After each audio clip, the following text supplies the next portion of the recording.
Então, para resolver o exercício 1 sobre estados termodinâmicos, nós vamos utilizar o livro do Smith, tabela F.1, vapor d'água saturado. As letras A, B, C e D, nós vamos consultar a página 543.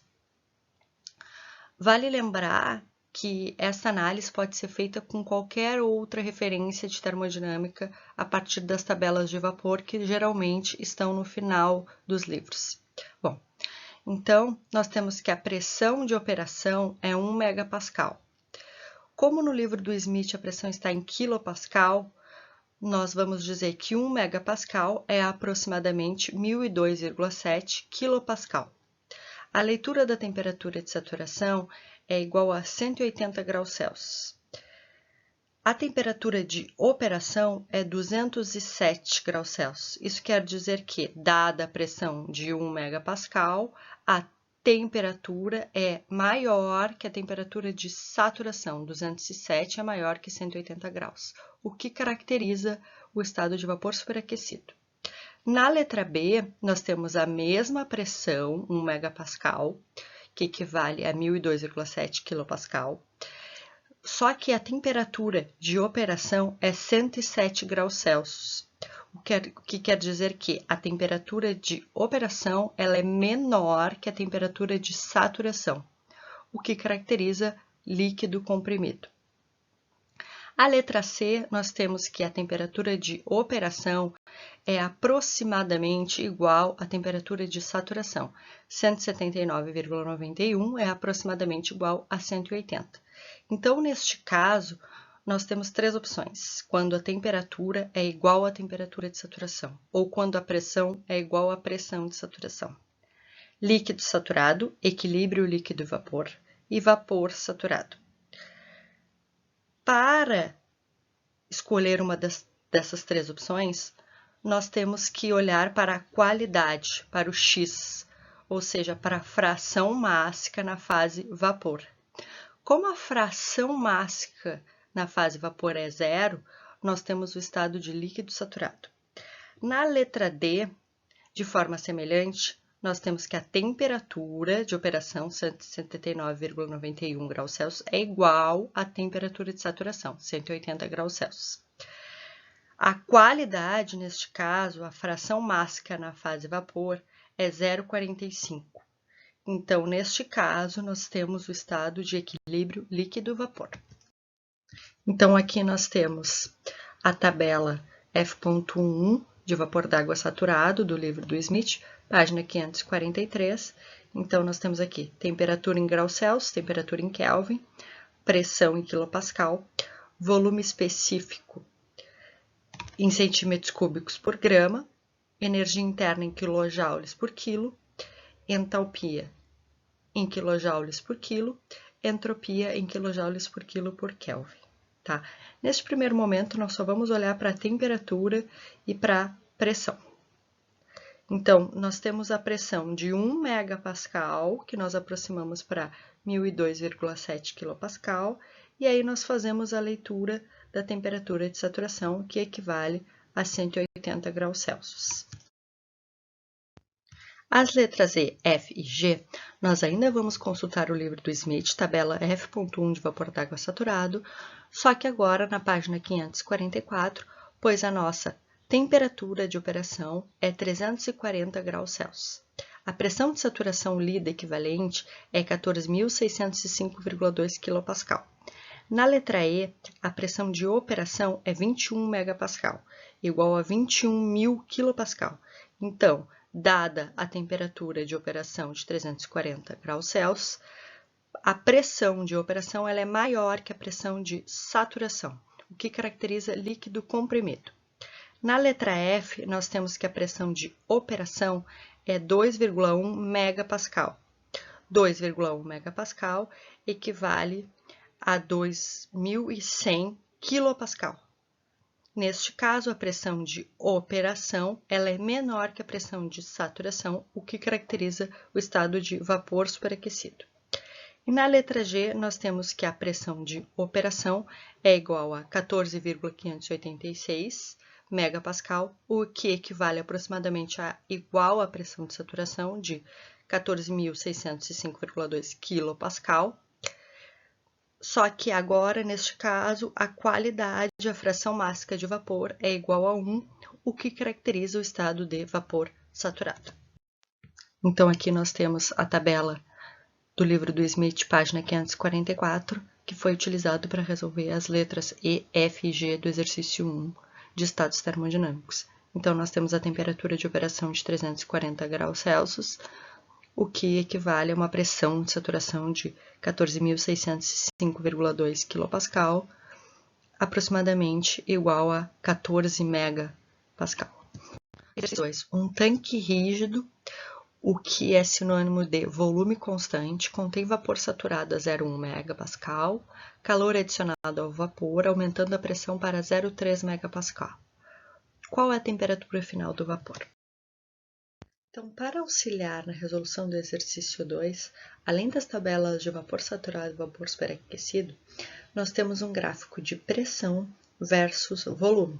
Então, essa linha contínua lilás é o que nós chamamos de envelope de saturação. O ponto máximo é o ponto crítico, que nós vamos estudar com mais detalhes posteriormente. Então, à esquerda do ponto crítico, em cima da linha, nós temos a fase de líquido saturado, ou seja, a qualidade é zero. O X, a fração molar mássica na fase vapor é zero. À direita, em cima da linha, é o que nós chamamos de vapor saturado. A qualidade é 1, a fração mássica de vapor é 1. Entre essas linhas, ou seja, dentro do envelope de saturação, nós temos retas, que são as temperaturas de saturação correspondente, e além disso, a qualidade aqui varia entre 0 e 1. Nós temos o estado de equilíbrio líquido e vapor.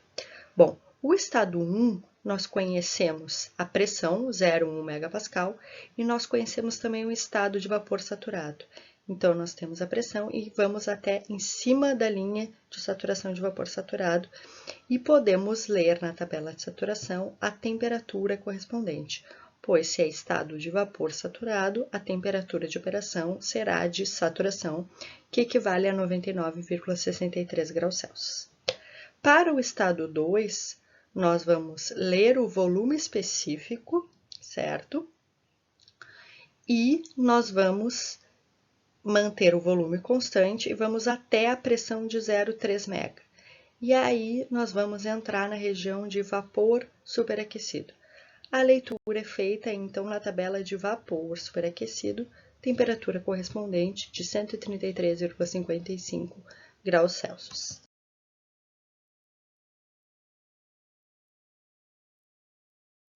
Conservação de energia para um sistema com um único componente. Então, nós temos a variação da energia como função do tempo. Então, é a parcela oscilatória, ou seja, que varia com o tempo. Nós temos a parcela térmica, que é referente à energia interna, mais a massa, vezes a velocidade ao quadrado, divididos por 2, que representa a energia cinética, mais a energia potencial, que é a aceleração da gravidade g, vezes a altura. Esse termo é igual à taxa de energia que entra no sistema menos a taxa de energia que sai do sistema. Mecanismos de entrada e saída de energia do sistema são o fluxo de energia relativo ao fluxo de massa, onde o somatório de K minúsculo 1 até K maiúsculo, onde K maiúsculo é o número de correntes de entrada e saída, M.K é a taxa mássica relativa à corrente K, o chapéu, energia interna por unidade de massa, V quadrado divididos por 2, energia cinética, mais a energia potencial. Outro mecanismo de entrada e saída do sistema é a taxa de calor, o Q ponto. O Q ponto será igual ao somatório de Q ponto J, onde J é a unidade de calor por condução ou radiação. Q ponto maior que zero, energia na forma de calor flui para o sistema. Q ponto menor que zero, energia na forma de calor flui do sistema. Outro mecanismo de entrada e saída de energia é o trabalho. Da fisicoquímica, nós conhecemos que o trabalho é igual a menos PdV, o trabalho de compressão ou expansão. Quando nós temos uma compressão, nós temos que o dV é menor que zero, ou seja, o volume final é menor que o volume inicial. Então, menos o PDV será positivo. Quando nós temos uma expansão, o volume final é maior que o volume inicial. Então, o termo dV é positivo. O produtório, então, do termo dV e menos PDV vai ser um número negativo. Bom, a outra parcela, que é para sistemas reais, não apenas para o caso particular da fisicoquímica, é a parcela do trabalho de eixo, o WS. O WS ponto é a taxa de trabalho de eixo, também denominado potência. Taxa de trabalho de eixo positivo significa que a fronteira realiza trabalho sobre o sistema. Exemplo, compressor. Taxa de trabalho de eixo WS ponto negativo significa que o trabalho é realizado pelo sistema. Exemplo, turbina.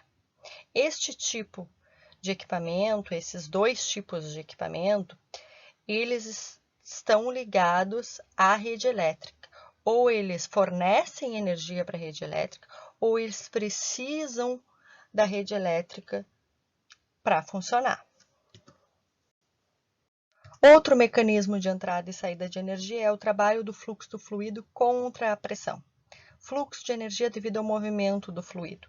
Então, nós temos P1, V1 específico, V1 chapéu, vezes a variação da massa da corrente 1, e na saída nós temos menos o P2, porque a saída é menos, V específico 2, delta M 2.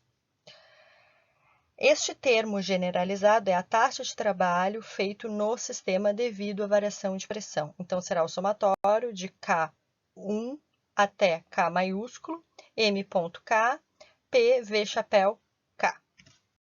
Então, reunindo os termos, tanto a parte relativa à oscilação, ao regime transiente do lado esquerdo, como os termos do lado direito, que são relativos à entrada e saída de energia.